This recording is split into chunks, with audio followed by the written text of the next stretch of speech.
A grandmother's gift. It began on an ordinary Wednesday afternoon. I had spent the morning doing what I always did, straightening up rooms, folding clothes fresh from the dryer, and preparing a hearty vegetable stew for the evening meal. My grandson Michael usually arrived home by 3 o'clock, but today the school had contacted me to say he'd be staying late to complete an assignment with his instructor. I thought nothing unusual about it. He was an imaginative child, always absorbed in his latest fascination, building things, drawing elaborate designs, or conducting little experiments in the backyard. Still, I felt a quiet curiosity knowing I'd have the house to myself for a bit longer. When he finally walked through the door, the golden afternoon light was already slanting through the windows, stretching shadows across the hardwood floors. He clutched his school bag like it held something precious, his face flushed from the sprint across the playground. "Nana," he said with an uncertain pause in his voice, "could I stay here a while? There's something I really need to share with you."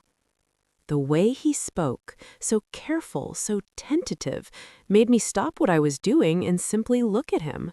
There was something different in his expression, a mixture of hope and nervousness that I couldn't quite identify. I gestured toward the comfortable armchair by the window. "Of course, my dear. Take your time. I'm right here." We settled into our familiar corner, where afternoon sunlight filtered through the curtains, making the dust particles float like tiny stars. The air carried the savory aroma of stew and the comforting scent of old furniture and well-loved books. Michael fidgeted with his bag zipper before finally meeting my eyes. "Nana, I've figured something out, something important about you and me." He paused, gathering his courage. "You always make me feel like I'm valuable. Even when everything feels overwhelming, or when I make mistakes, you help me feel like I have a place in the world." My heart swelled. I hadn't expected these words, not from someone so young, yet speaking with such profound honesty. I reached across and covered his small hand with mine. "Michael, that's one of the most touching things anyone has ever told me. You are valuable to me, more than words can express. I'm so proud of the person you're becoming." His smile emerged slowly, genuine and radiant. We sat together in companionable silence, hands joined, letting the peaceful moment surround us. There was an intimacy to it, a recognition of something deep and enduring between us that needed no explanation. It simply was. When he finally headed home, I walked him to the entrance and watched his small frame disappear down the sidewalk as twilight began to settle. Returning inside to the soft lamplight and lingering aroma of dinner, I felt blessed by something I couldn't quite name. It was a moment of true connection, a reminder of how profoundly we can touch each other's lives with simple presence and acceptance. That evening, I kept returning to his words. They weren't merely gratitude, they were a reflection of something I sometimes overlooked about myself: the significance of truly acknowledging another person, of making them feel they matter. I understood then that these quiet, unexpected moments often carry the greatest power to transform us.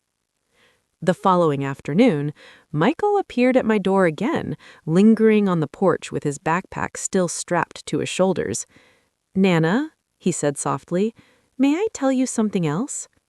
I welcomed him inside with open arms. "Always, sweetheart, you know that." He perched on the sofa of the edge, fingers nervously working the fabric of his backpack strap. "Yesterday, when I said you make me feel like I belong, I've been thinking about it. Sometimes at school, I feel invisible, like I disappear into the background. But here with you, I'm not invisible. You actually see me." His voice wavered slightly, and I immediately placed my hand over his. "Michael, I do see you. Every part. The clever parts, the quiet parts, the parts you're still discovering. You could never be invisible to me." He studied our clasped hands, absorbing my words like thirsty soil receiving rain. I realized the setting itself, the warm room, the fading daylight, the peaceful atmosphere was part of what made this exchange possible. It created a safe harbor where two hearts, separated by decades but united in need, could meet fully. For the next hour, we talked. First, about lighter things, his challenging homework, the graphic novel he was enjoying, the science project he wanted to attempt. Then, gradually, he began sharing heavier concerns, moments of being overlooked by peers, times he felt too shy to speak up, worries he hadn't even told his parents. I listened without interruption, letting him know that every feeling mattered and deserved space to exist. "Nana," he said at one point, looking up with earnest eyes, "I think I really like being here, with you." Warmth flooded through me, and I cherish having you here, more than you'll ever know. You brighten everything. His smile grew, shy but authentic, the kind that comes from feeling truly accepted. In that instant, I grasped something essential. These were the connections that shape us, discovering the depth of love and trust in its simplest, purest expression. No grand gestures needed, just the quiet affirmation that we mattered to each other. After he left, dusk painting the sky in shades of purple and pink, I stood at the window reflecting. This wasn't just about him learning to share, it was about me learning too. Learning how deeply a heart can open, and how profoundly a simple, honest exchange can heal and bind us together. Days later, Michael arrived with that same thoughtful hesitation. The afternoon light created golden patterns across the floor as he stepped inside. "Nana, could I stay longer? There's something important I need to say." After we settled in with cool drinks, he took a steadying breath. "Sometimes I feel like I don't fit anywhere. I try so hard at school, with other kids, but it's like I'm always outside looking in. Except here. Here, with you, I feel like I'm exactly where I should be." My throat tightened. "Oh, Michael, you do belong, not just here, but everywhere. You're not on the outside. You simply haven't discovered all your right places yet. But you will, I promise." He looked at our intertwined hands. "You make me feel brave, Nana, like I can be honest about everything, even the scary stuff." There it was, the vulnerability that comes from opening your heart completely to someone you trust. I understood then that what he needed most wasn't advice, but simply to be fully seen and accepted. "Michael, feeling scared is okay. Having doubts is normal, but your heart is strong. Bravery isn't about never being afraid, it's about showing up anyway." He exhaled, releasing tension, and smiled genuinely for the first time that afternoon. "Thank you, Nana. I really needed that." We sat together as the room glowed in late afternoon light, and I realized these conversations were shaping both of us. When he finally left, I hugged him tightly. "Remember, you're never alone. Not ever." Another afternoon found us at the kitchen table, the house wrapped in unusual quiet. Michael arrived with a new seriousness in his expression. "Nana, can we really talk?" "Always," I assured him. "I've been thinking about what you said, about bravery and being seen. I realized I don't have to pretend to be someone else just to fit in. I can just be myself." Pride washed over me. That's a beautiful discovery.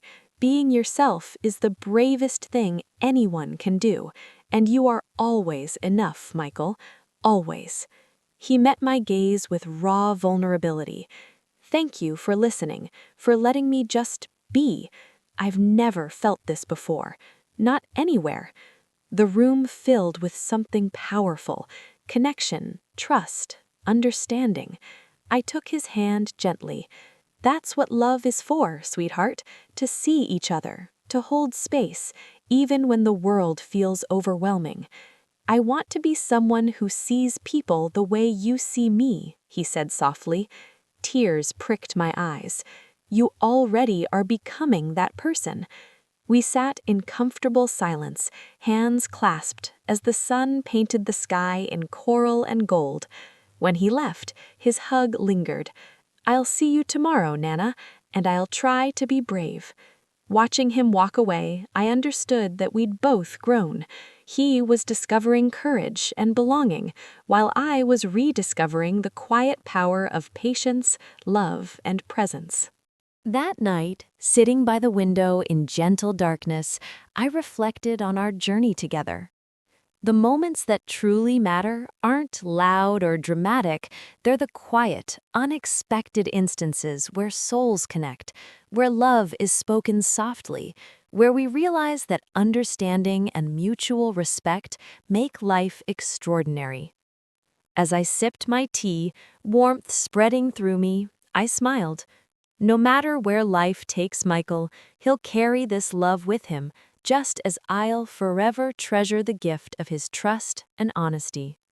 These ordinary afternoons had become extraordinary, proof that the smallest voices often carry the loudest truths, and that simple moments of connection can change everything.